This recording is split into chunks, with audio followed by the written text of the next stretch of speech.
Okay, so get this quote. Yes, the planet got destroyed. Oh, I know this one. But for a beautiful moment in time, we created a lot of value for shareholders. It's that Tom Toro cartoon, isn't it? It's brutal. It is, but it feels less like a joke these days and more like an actual corporate mission statement. It really does. And that's exactly where we're starting our deep dive today into Rebecca Henderson's book, Reimagining Capitalism in a World on Fire. Right. She starts with that tension.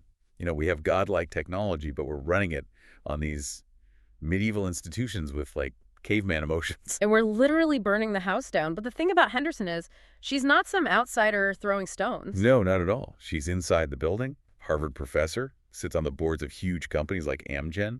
She even started her career closing down failed factories. She gets how hard this is. So she isn't arguing we should, abandon capitalism. It's more that we need to save it from itself. And her first big idea is something she calls shared value.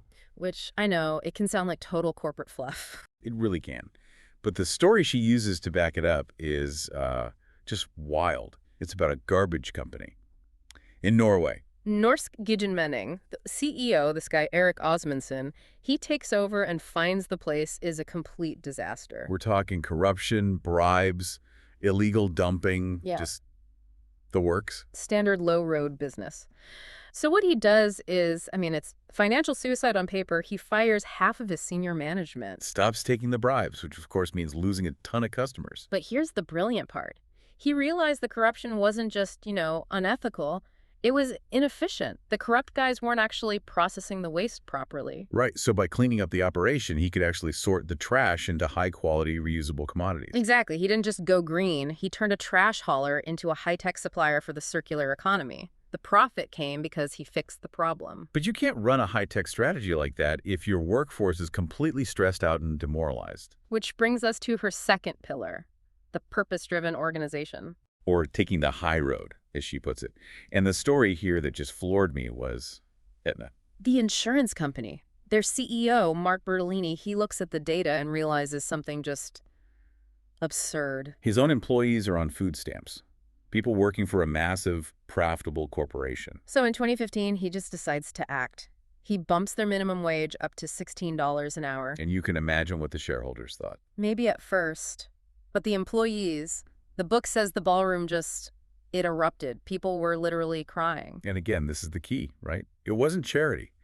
Bertolini's insight was that you cannot provide good, empathetic customer service if you are terrified about how you're going to buy groceries. Stress kills productivity. The investment in his people paid off in engagement and in the company's performance. It was a strategic move. Okay, so you fix the business model, you fix the culture, but then you hit the biggest wall of all, Wall Street. The quarterly return, the big money. Exactly. But then Henderson introduces us to this guy, Hiro Mizuno. He ran the Japanese government's pension fund. We're talking the biggest single pot of money on Earth. And he has this incredible realization. He calls himself a universal owner. Meaning he owns a slice of the entire global economy. So he can't just sell off his stock in a polluter to avoid risk. No, because he also owns the insurance companies that will have to pay for the climate disasters and the farms that will fail. He is the market. He can't hedge against planetary collapse. So what does he do? He rewires the system. He tells his asset managers they have to be passively active. Meaning they have to use their massive voting power to force companies to become sustainable. Because for him, the only way to guarantee return is to make sure the whole system is actually, viable in the long run. I mean, that is a complete reframing of how we think about investing. And look, we've barely scratched the surface here. Oh, yeah. Henderson goes into self-regulation in things like the beef and soy industries, and even why businesses have to get involved in politics to save democracy. It's a lot. But the image she leaves you with is this metaphor of an avalanche. Change is slow until it is fast. Right. It looks like nothing is happening. Right. Just a few pebbles moving, and then all of a sudden the entire hillside goes. And that's really the challenge she leaves with you. Are you just, breathing to live, or do you have a purpose? You're a pebble in that avalanche, so you have to wonder, which way are you rolling?